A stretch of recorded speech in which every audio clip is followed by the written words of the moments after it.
आज सर आप पहली बार रायपुरानी आए हैं, लोकसभा प्रत्याशी बंतो कटारिया चुनाव लड़ रही हैं, इकलौती महिला, क्या कहेंगे? देखिए, आज सुबह से मैं हरियाणा के विभिन्न स्थानों के ऊपर जाने का मौका मिला है।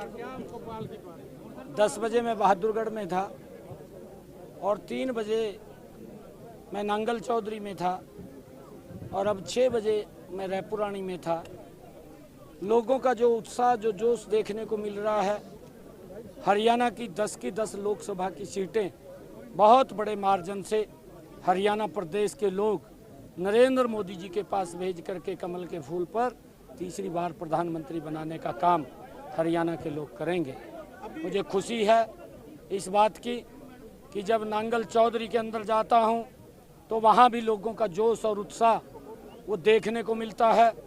अगर कालका के अंदर आता हूं तो यहाँ भी जोश और उत्साह वो देखने को मिलता है। कालका तो अपना घर है, अपना परिवार है, परिवार के लोगों के बीच में आया हूं और उन्होंने आज ये संकल्प लिया है कि यहाँ से बंतो कटारिया जी बहुत बड़े मैंडेट के साथ जीत करके नरेंद्र मोदी जी के पास कमल का फूल लेकर के जाएंगी और उनको तीसरी बार प्रधानमंत्री। राहुल गांधी साहब को अपनी दादी से सीख लेनी चाहिए। उनकी दादी ने 1970 में कहा था, उन्होंने शायद ये कहा था कि हम गरीबी हटाएंगे। ये नारा 1970 के अंदर एक कांग्रेस की प्रधानमंत्री इंदिरा गांधी ने कहा था और आज तक गरीबी नहीं हटी। गरीबों के लिए कोई योजना भी नहीं बनी।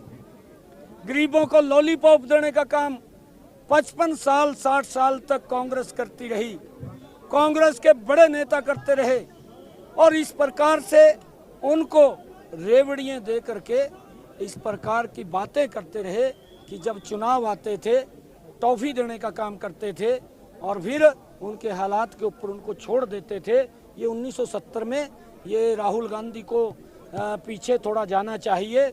अपने परिवार के जो उनकी दादी ने शासन किया था, उन्होंने क्या शब्द कहे थे, वो अब एक झटके के अंदर वो गरीबी दूर करने की बात कर रहा है।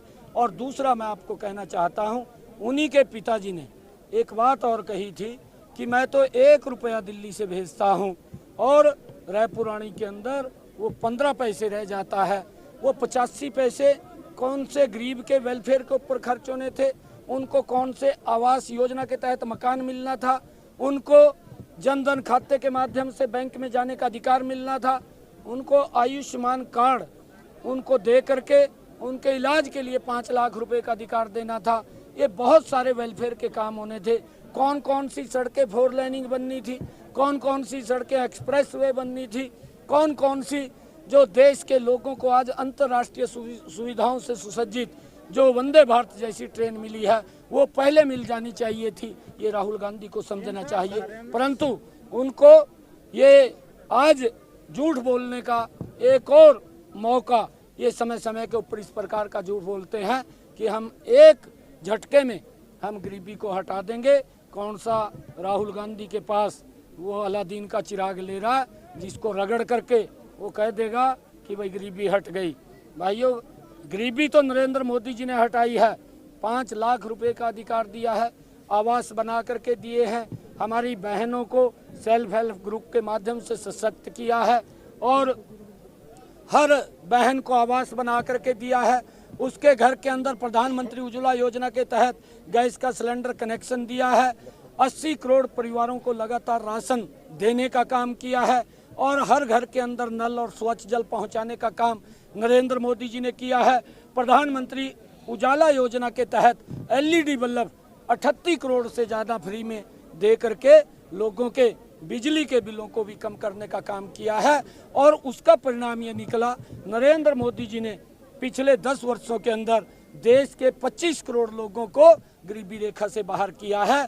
इसके पास राहुल गांधी पे कौन सा अलादीन का चिराग है जो ये 1 मिनट में गरीबी। सीएम साहब, महीने भर का टाइम बचा है। PM मोदी के, केंद्रीय गृह मंत्री अमित शाह के कोई कार्यक्रम है? बिल्कुल, हरियाणा के अंदर, क्योंकि अभी हमारे कार्यक्रम चल रहे हैं। लगभग 50% से ज़्यादा विधानसभाओं के बड़े कार्यक्रम हुए हैं और अभी नॉमिनेशन जो हमारा वो नोटिफिकेशन होगा नॉमिनेशन के बाद फिर बड़े कार्यक्रम केंद्रीय नेताओं के रहने वाले हैं, सभी के रहेंगे। आदरणीय प्रधानमंत्री जी के भी रहेंगे, आदरणीय अमित शाह जी के भी रहेंगे, आदरणीय नड्डा जी के भी रहेंगे, आदरणीय राजनाथ जी के भी रहेंगे। ठाकुर राजनाथ जी की तो डेट भी हमारे पास आ गई है, वो भी हरियाणा के अंदर आने वाले हैं। दुष्यंत चौटाला साहब ने कहा सर कांग्रेस की स्थिति पे आपको क्या कहना है? और एक सर इसमें प्रदेश कांग्रेस की, हरियाणा कांग्रेस की स्थिति पे जो इन दिनों बनी है, उम्मीदवार नहीं आ पा रहे हैं, टिकटें फाइनल नहीं कर पा रहे सर, इतनी बैठकें हो गई। देखिए, हमारी डबल इंजन की सरकार ने इस प्रकार का सिस्टम यहाँ खड़ा किया है। मैंने कहा है अभी अपने भाषण के अंदर कि मनोहर लाल जी ने गुड गवर्नेंस का अगर उदाहरण पूरे देश के अंदर देखने को मिलता है तो हरियाणा के अंदर मिलता है। इतने ज़बरदस्त काम किए हैं, चाहे बिना पर्ची बिना खर्ची के युवाओं को रोजगार, और चाहे आयुष्मान कार्ड के साथ चिरायु कार्ड, और चाहे आवास योजना के साथ और जोड़ करके उनको मकान देने की बात, और चाहे हर घर के अंदर भाइयों 24 घंटे बिजली पहुंचाने की बात, ये हमारी सरकार ने लगातार किया है। और अभी आदरणीय प्रधानमंत्री जी ने संकल्प लिया है कि हर घर के अंदर पीएम सूर्य योजना के माध्यम से सोलर पैनल लगा करके उनका बिजली का बिल भी फ्री करने का एक संकल्प लिया है। और हर व्यक्ति के घर में जब ये संकल्प 2024 का है, हमारी सरकार आएगी, हर घर के अंदर सोलर पैनल लगा करके उसके बिजली के बिल को भी जीरो किया जाएगा, और उसका रेट भी उसको मिलेगा, उसका इनकम का साधन भी खड़ा होगा। ये हमारी सरकार ने इसके अंदर संकल्प लिया है। और भी बहुत सारे संकल्प लिए हैं कि आदरणीय प्रधानमंत्री जी ने कहा कि जिन बुजुर्गों की आयु 70 वर्ष की हो जाएगी उनको हम आयुष्मान कार्ड का लाभ देंगे, ये संकल्प भी लिया है। दिग्विजय चौटाला ने कहा है कि अभी भी पूर्व मुख्यमंत्री मनोहर लाल के इशारों पर प्रदेश को लूटा जा रहा है। कल भिवानी में ये बात कही। और सर दुष्यंत चौटाला ने आज ये कहा है कि जो फसल खरीद की व्यवस्था है, आप दुष्यंत चौटाला अपने गिरेबान में जाके देखे कि हमने क्या किया है क्या नहीं किया है।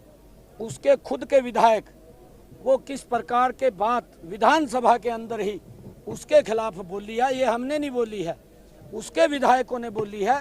उसको समझना चाहिए कि मेरे विधायक जो मेरे सिंबल के ऊपर वो चुन करके आए, और वही मेरे विधायक मेरे ऊपर भ्रष्टाचार को लेकर के उन्होंने उसके ऊपर भला बुरा कहा है। उसको समझना चाहिए यहाँ ट्रांसपेरेंसी आधार के ऊपर ये सरकार काम करती है।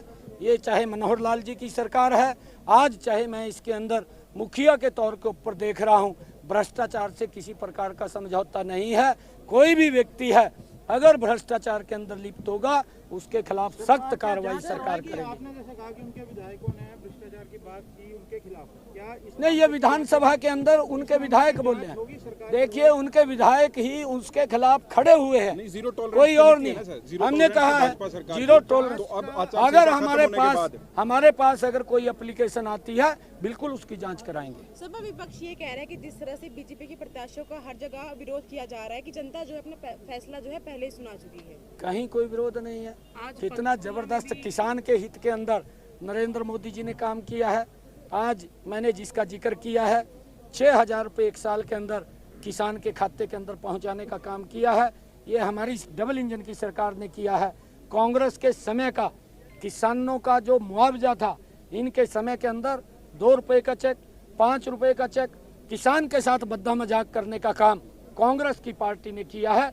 और 267 करोड़ रुपया जो किसानों का मुआवजा रुक गया था, कांग्रेस की सरकार के अंदर देना था, नहीं दे पाए थे, वो मुआवजा भी मनोहर लाल जी ने देने का काम किया। 10 वर्षों के अंदर कांग्रेस ने अगर किसान की हरियाणा प्रदेश के फसल का खराबा हुआ तो इन्होंने 1100 करोड़ रुपए दिया। और हमने इस 9.5 वर्ष के कार्यकाल के अंदर अगर हरियाणा प्रदेश के किसान की फसल का खराबा हुआ तो 12,500 करोड़ रुपया किसान तक पहुंचाने का काम किया है। किसान जो है ओलावृष्टि से जो फसल खराब हुई है उसके मुआवजे की मांग को लेकर लामबंद हुए थे जब आप आ रहे थे, और उन्होंने रास्ता रोकने की भी कोशिश की थी। आप कुछ कहना चाहिए? नहीं, देखिए, ये आपके पास जानकारी कहाँ से आई है मुझे नहीं मालूम। मैं स्वयं उन गांव का दौरा करने के लिए गया था और उन गांव के अंदर मैं गया, किसानों से मिला, फसल देखी मैंने जहां ओलावृष्टि हुई थी, और मैंने तुरंत अधिकारियों को जो क्षतिपूर्ति पोर्टल है उसको खोलने के आदेश दिए। हमने तुरंत सभी पटवारी, तहसीलदार, कानूनगो उसको आदेश किए कि वो स्वयं खेतों के अंदर जा कर के एक एक एकड़ को चेक करके कि कहाँ पर किसका नुकसान हुआ है उसकी गिरदावरी करें, उसका सर्वे करें और सर्वे करके तुरंत रिपोर्ट दें, ताकि किसान को ये चिंता न रहे, ना पहले चिंता रही ना आगे कोई चिंता करने की जरूरत है। विपक्ष लगातार फसलों को लेकर ही घेर रहा है कि फसलों का उठान ठीक नहीं हो रहा है, बिक्री ठीक नहीं हो रही है, और मंडियों में जिस तरह से मौसम ने इस दफा कहर किया है और फसल खराब भी हो रही है, व्यवस्थाएं नहीं है। नहीं, देखिए व्यवस्थाएं सारी दुरुस्त हैं और उठान भी हो रहा है। हमने उसकी बड़ी व्यवस्था कर ली है, क्योंकि एकदम मशीनरी का युग है। कंपेन से गेहूं कटती है। पहले तो 1 महीना 1.5 महीना ये सीजन चलता था, अब 5 दिन 10 दिन का ही सीजन रह गया है। जो 1 महीने 1.5 महीने में फसल आती थी और 10 दिन में आ जाती है, तो दबाव तो है और उस दबाव को भी हम उसका समाधान कर रहे हैं। आप सबका बहुत बहुत धन्यवाद।